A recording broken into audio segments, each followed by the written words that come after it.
Welcome to a kind of boring crate training exercise or training session with my foster puppy Dash.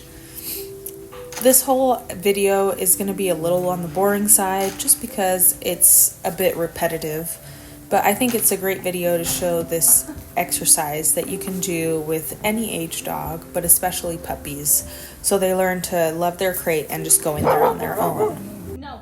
Especially in this case, Dash came from the shelter, so I've just found that shelter dogs always hate their crate in the beginning because they associate it with, obviously, the shelter. And so I think exercises like this are essential for any dog that you're fostering or just adopting in general, because your dog is going to have to be in the crate at some point or another, even if it is just at the vet after a procedure, or maybe at the groomer after they're finished up and waiting to be picked up.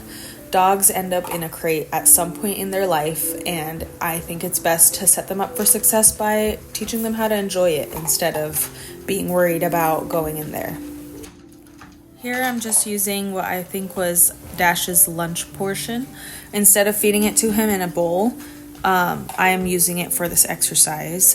Sometimes I will put a bowl of food in the crate for a dog to eat, but Dash is kind of worried about even stepping in his crate. So right now I've got the door of the crate propped open so it can't fall shut on him, and I'm just sprinkling food in the bottom of his kennel and just waiting for him to go in there.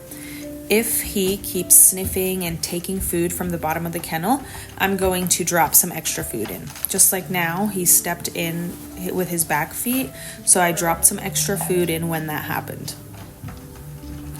Right now, it's not a big deal that he steps out before I let him. Again, this is really just, we are trying to get him to enjoy stepping in there and being in there.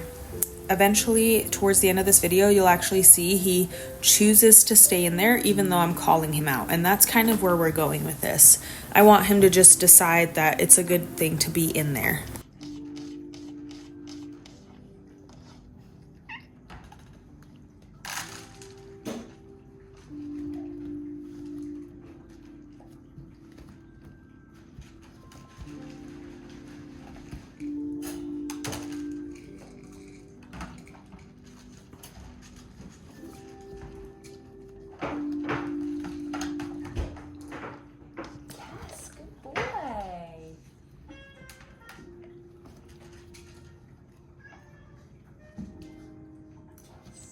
So here you can see Dash is already choosing to stay in the kennel and then looking at me for reassurance or confirmation that that's what he's supposed to do.